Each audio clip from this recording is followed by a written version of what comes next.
नमस्कार। एक बार फिर से आप सबका स्वागत है हमारे YouTube चैनल इको लर्नर्स पे।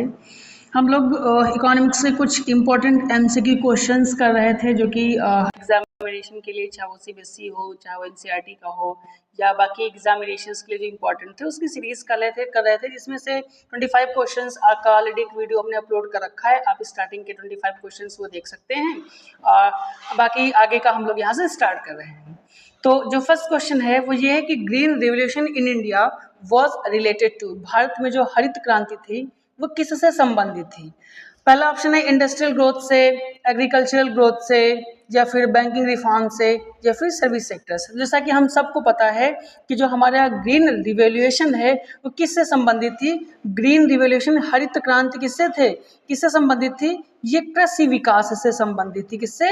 ये एग्रीकल्चरल ग्रोथ से संबंधित थे, जिसमें क्या कहा गया था कि हम हाई यील्ड वैरायटी सीड्स का यूज़ करेंगे, हाई फर्टिलाइजर्स का यूज़ करेंगे, अच्छे इरिगेशन सिस्टम का यूज़ करेंगे, है ना, जिससे हमारे यहाँ प्रोडक्टिविटी क्या होगी, बढ़ेगी। इसलिए इस क्वेश्चन का जो सही आंसर है वो क्या होगा? Agricultural growth. ग्रीन रिवॉल्यूशन किससे रिलेटेड थी? एग्रीकल्चरल ग्रोथ से। वैसे अगर इंडिया में आपसे पूछे ग्रीन रिवॉल्यूशन के फादर कौन थे, तो अगर फादर ऑफ ग्रीन रिवॉल्यूशन पूछे तो कौन थे हमारे यहाँ? MS, हम किसे कहते हैं? MS स्वामीनाथन को कहते हैं father of green revolution. Indian context में पूछा जाए तो हम MS स्वामीनाथन का नाम लेते हैं, और अगर इंटरनेशनल कॉन्टेक्स्ट में पूछा जाए तो हम नाम लेते हैं नॉर्मन बोरलॉग का। किसका नाम लेते हैं? नॉर्मन बोरलॉग का नाम लेते हैं, जिन्हें कहा जाता है फादर ऑफ ग्रीन रिवॉल्यूशन। पर ये इंटरनेशनल कॉन्टेक्स्ट में है, इंडियन कॉन्टेक्स्ट में किसे कहते हैं? MS स्वामीनाथन का। तो इसका सही आंसर क्या होगा? Agricultural growth. नेक्स्ट क्वेश्चन देखते हैं कि which tax is progressive in nature, कौन सा कर प्रगतिशील प्रकृति का है। प्रगतिशील का मतलब है ऐसा कर जो जब टैक्स बेस बढ़े, मतलब लोगों की इनकम बढ़े, तो टैक्स बेस के साथ साथ अगर टैक्स रेट बढ़ रहा है तो ऐसा टैक्स क्या कहलाता है? प्रोग्रेसिव टैक्स कहलाता है। ऐसा किसमें पाया जाता है? पहला ऑप्शन है GST, दूसरा है इनकम टैक्स, तीसरा है कस्टम ड्यूटीज, एंड चौथा है एक्साइज ड्यूटीज। तो देखिए जो प्रोग्रेसिव टैक्स है वो कौन सा है? हमारा जो इनकम टैक्स है, आयकर, ये कैसा टैक्स है? ये प्रोग्रेसिव टैक्स है, क्योंकि इनकम टैक्स कैसा है? जैसे जैसे किसी इंसान की इनकम बढ़ती जाती है, मीन्स उसकी इनकम बढ़ेगी, टैक्स बेस बढ़ेगा, तो उसके ऊपर लगने वाला टैक्स रेट भी बढ़ता चला जाता है। तो इस क्वेश्चन का जो सही आंसर होगा वो कौन होगा? Income tax. देखते हैं next question. Human capital refers to, मानव पूंजी से क्या तात्पर्य है? मानव पूंजी का क्या मतलब होता है? पहला ऑप्शन क्या है? Investment in humans through education and health, शिक्षा व स्वास्थ्य के माध्यम से मनुष्यों में निवेश करना। इन्वेस्टमेंट इन मशीन्स, इन्वेस्टमेंट इन लैंड, इन्वेस्टमेंट इन रॉ मटेरियल्स। देखिए ह्यूमन कैपिटल फॉर्मेशन का मतलब है, ह्यूमन कैपिटल का मतलब ये कि जब हम लोगों को एजुकेट करें, उनके लिए अच्छी हेल्थ फैसिलिटीज़ डेवलप करें, उनके अंदर स्किल डेवलप करें, उनको एक प्लेस से दूसरे प्लेस पे मूव कराएं, मतलब माइग्रेशन कराएं, जिसकी वजह से क्या होता है? ह्यूमन कैपिटल फॉर्मेशन होता है। तो ह्यूमन कैपिटल का मतलब है investment in humans through education, health, skill and other factors. तो इस क्वेश्चन का जो सही आंसर होगा, ह्यूमन कैपिटल का मतलब क्या होगा? Investment in humans through education and health. Next question देखते हैं। Who give the concept of invisible hand. Economics में जो अदृश्य हाथ हैं, इनविजिबल हैंड है, इनका कॉन्सेप्ट किसने दिया था? एडम स्मिथ ने, रिकार्डो ने, कीन्स ने, या फिर अल्फ्रेड मार्शल ने। तो देखिए इनविजिबल हैंड का जो कॉन्सेप्ट दिया है इकोनॉमिक्स में, वो किसने दिया है? एडम स्मिथ ने दिया है। किसने दिया है? एडम स्मिथ ने दिया है। तो इस क्वेश्चन का जो सही जवाब होगा, सही आंसर होगा, कौन होगा? Adam Smith. एडम स्मिथ को ही हम कहते हैं फादर ऑफ इकोनॉमिक्स, इन्हीं को हम कहते हैं क्या? फादर ऑफ इकोनॉमिक्स के नाम से भी हम एडम स्मिथ को जानते हैं। नेक्स्ट क्वेश्चन देखते हैं। When total revenue equals to total cost, it is called, मतलब जब कुल आय, मीन्स किसी भी चीज़ की जो टोटल कॉस्ट है, मतलब जितना उसको बनाने में हमने पैसा खर्च किया, उतना ही उसको बेच के हमें जब मार्केट से रेवेन्यू मिले, मतलब हमारी टोटल कॉस्ट टोटल रेवेन्यू के बराबर हो, तो इसे क्या कहते हैं? देखिए जब आप मार्केट पढ़ेंगे तो मार्केट में अपने माइक्रो इकोनॉमिक्स में पढ़ा होगा कि जहाँ पर हमारी टोटल कॉस्ट टोटल रेवेन्यू बराबर हो जाए, मतलब ना तो हमें प्रॉफिट हो रहा है, क्या हो रहा हो? No profit and no loss, मतलब जितना आपने पैसा लगाया उतना ही पैसा मिल रहा है। ये सिचुएशन बनती है TC = TR की, और इसे हम कहते हैं ब्रेक इवन पॉइंट, BEP, सम विच्छेद बिंदु या ब्रेक इवन बिंदु। तो इस क्वेश्चन का जो सही आंसर होगा वो कौन सा होगा? ब्रेक इवन पॉइंट कहा जाता है, जहां पर TC = टोटल रेवेन्यू होता है। और देखिए इस ब्रेक इवन पॉइंट पे जो परफेक्ट कंपटीशन में फर्में होती हैं उनको नॉर्मल प्रॉफिट मिल रहा होता है। उन्हें क्या मिल रहा होता है? उन्हें नॉर्मल प्रॉफिट मिल रहा होता है, वो सामान्य लाभ कमा रही होती है।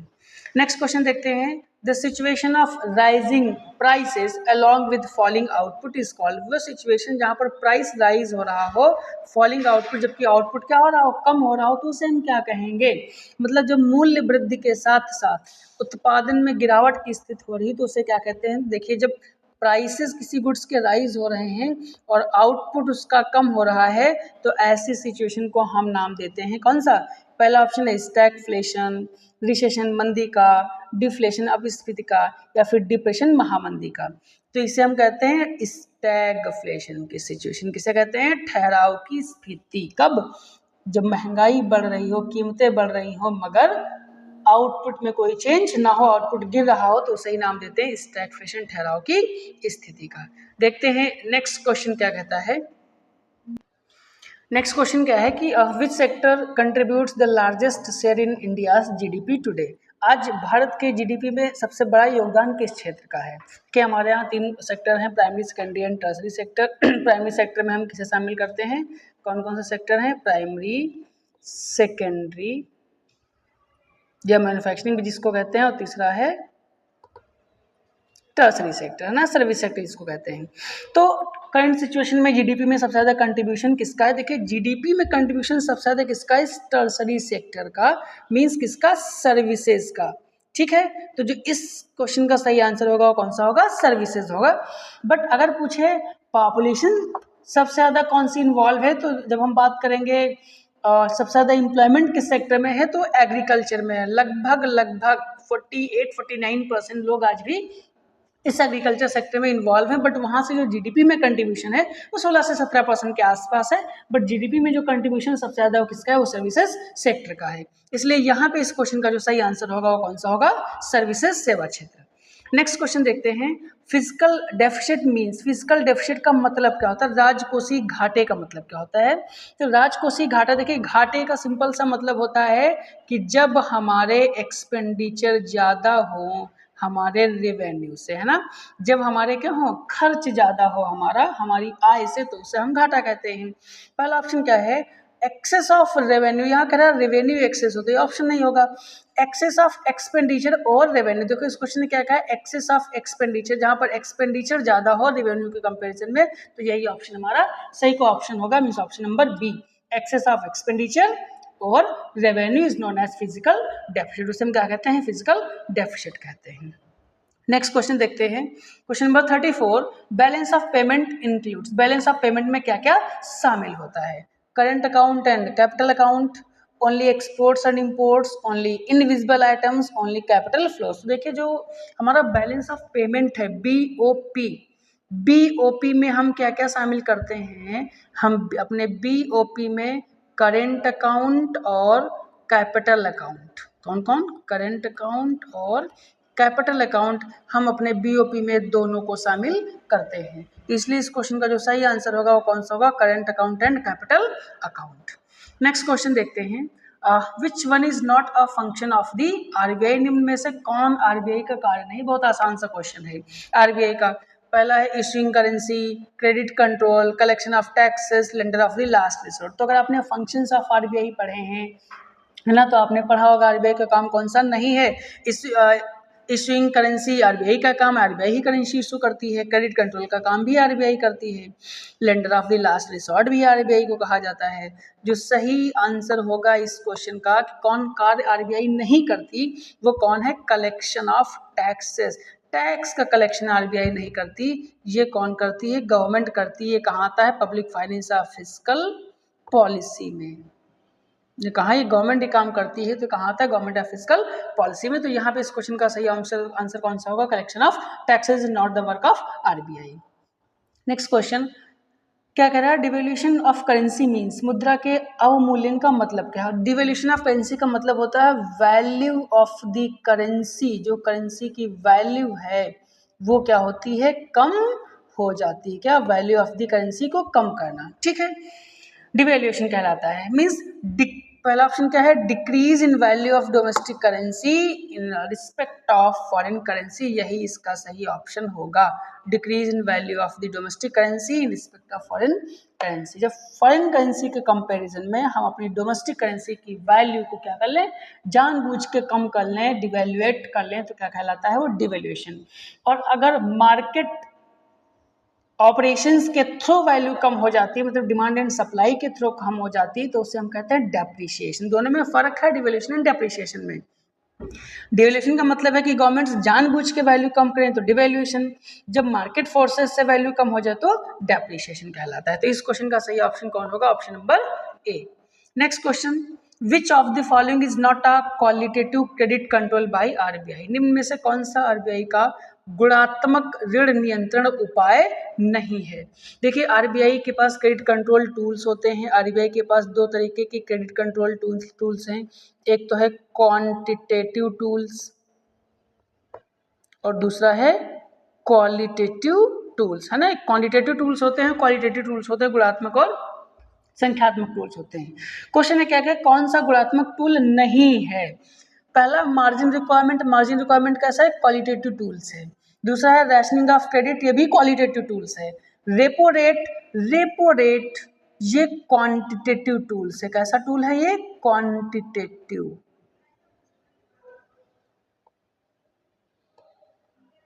ये कैसा, क्वांटिटेटिव टूल्स है। मींस इस क्वेश्चन के लिए जो सही आंसर होगा कौन सा होगा, ऑप्शन नंबर सी। ये गुणात्मक टूल, ये क्वालिटेटिव नहीं, ये संख्यात्मक टूल है, क्वांटिटेटिव टूल्स है।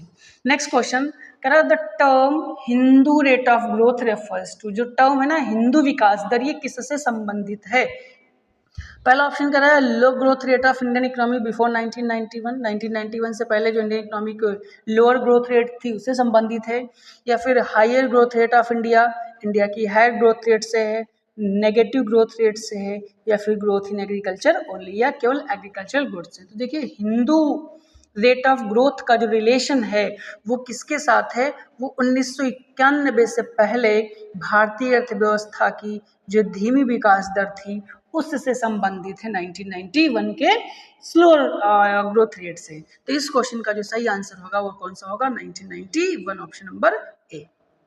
नेक्स्ट क्वेश्चन देखते हैं, कौन सा क्वेश्चन है कि Phillips curve shows the relationship between, Phillips curve किसके बीच संबंध दर्शाता है। देखिए, फिलिप्स कर्व जब हम मैक्रो इकोनॉमिक्स पढ़ेंगे तो वहाँ पे इन्फ्लेशन वाले चैप्टर में, इन्फ्लेशन में हम फिलिप्स कर्व पढ़ते हैं।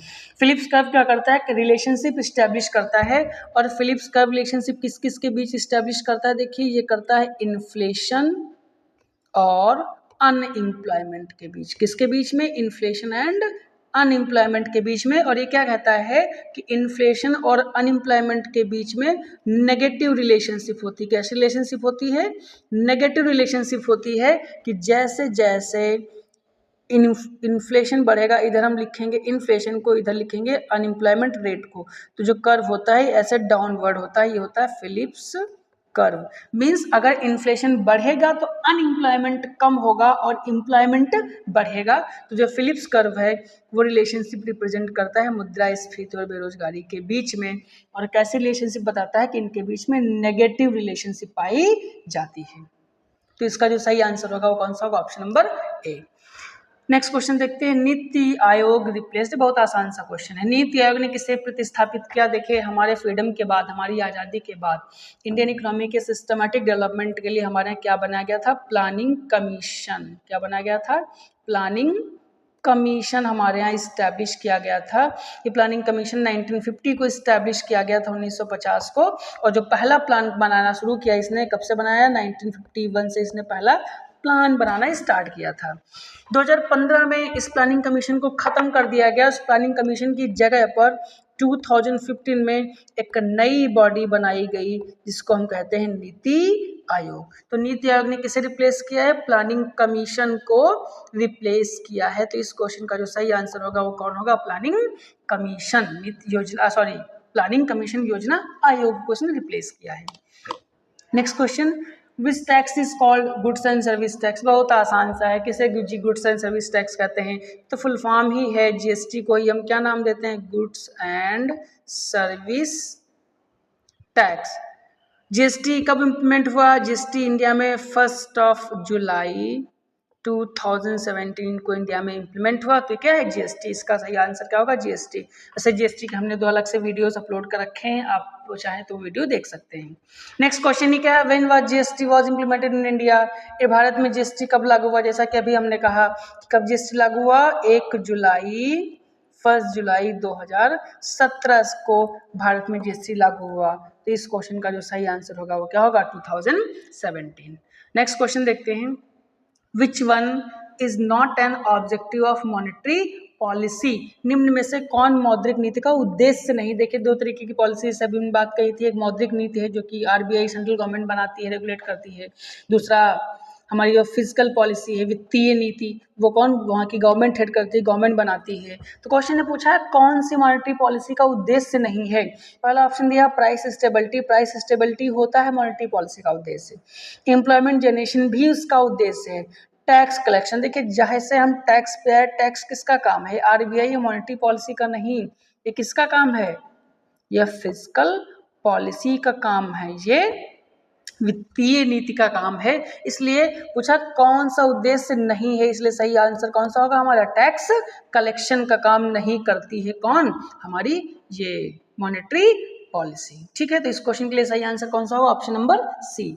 नेक्स्ट क्वेश्चन क्या है, इलास्टिसिटी ऑफ डिमांड मेजर्स, मांग की लोच क्या मापती है। देखिए इलास्टिसिटी ऑफ डिमांड आपने माइक्रो में पढ़ा होगा कि मांग का लोच का मतलब क्या होता है, कि जब किसी गुड्स की कीमतों में चेंज होता है, परिवर्तन होता है उनकी कीमतों में, तो कीमतों में परिवर्तन होने की वजह से उसकी मांग की मात्रा में जो परिवर्तन होता है उसकी माप करना, उसको मेजर करना क्या कहलाता है, इलास्टिसिटी ऑफ डिमांड कहलाता है। हमने इलास्टिसिटी ऑफ डिमांड के वीडियोज़ ऑलरेडी अपलोड कर रखे हैं, आप वो जाके देख सकते हैं। पहला ऑप्शन क्या कहा है कि रिस्पॉन्सिवनेस